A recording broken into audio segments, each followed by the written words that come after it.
Assalomu alaykum va rahmatulloh. Aziz hamyurtlar. Men hech bunaqangi video murojaat qilmagandim, lekin hozir qilishga majburman. Biz hozir mana Samarqanddan qaytyapmiz. Xabaringiz bor, kuni kecha Samarqand shahrida 60 ta kabutar loyihamiz bo'ldi. Alhamdulillah, juda go'zal bo'ldi, juda fayzli bo'ldi.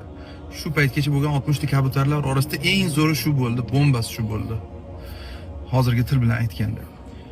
Endi bu tadbirga biz 6 oy taraddud ko'rganmizda, hozirlik ko'rganmiz. Oson bo'lmaydi, mana ko'ryapsiz. Orqa to'la mana chamadonlar. 15 kundan beri safardamiz. Samarqandga 7 kun oldindan borib olganmiz.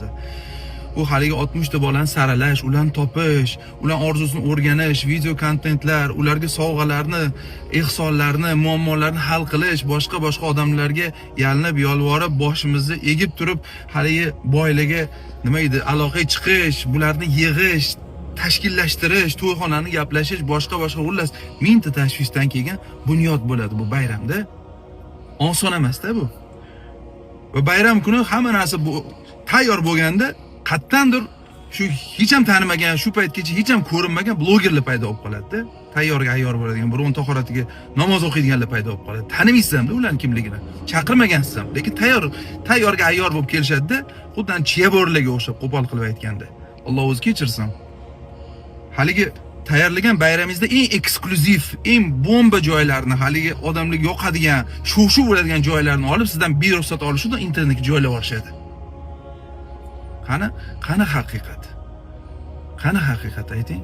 Mana Odil Ahmedov bilan bog'liq bo'lgan biz ssenariyimiz borda, shunda olib qo'yib olishyapti-da. Va buni eng qizig'i hali nomdor bir internet, haligi Instagramdagi sport kanallari ham joylayapti.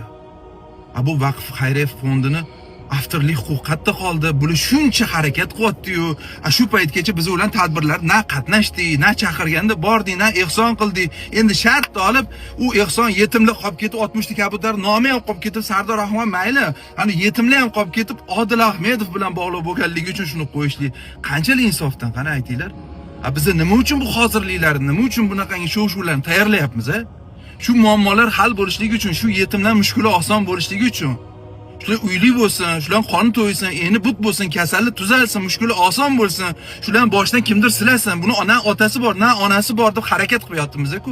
Nima qilyapsizlar, qani azizlar? Nima qilyapsizlar, qani aytinglar, insofdanmi shu ishinglar? Hozir yo'lda to'xtab shu narsani yozyapman, hali Toshkentga yetib borganim ham yo'q. Qani ayting, nima qilish kerak? Qayerda qoldi bizani Allohdan qo'rqadigan bir hislarimiz qayerda qoldi? Mayli mendan qo'rqmaysiz, qonundan ham qo'rqmaysiz, Allohdan qo'rqing. Yetimning haqqi haqida gap ketyapti. Bu yetimning haqqi. Chunki shu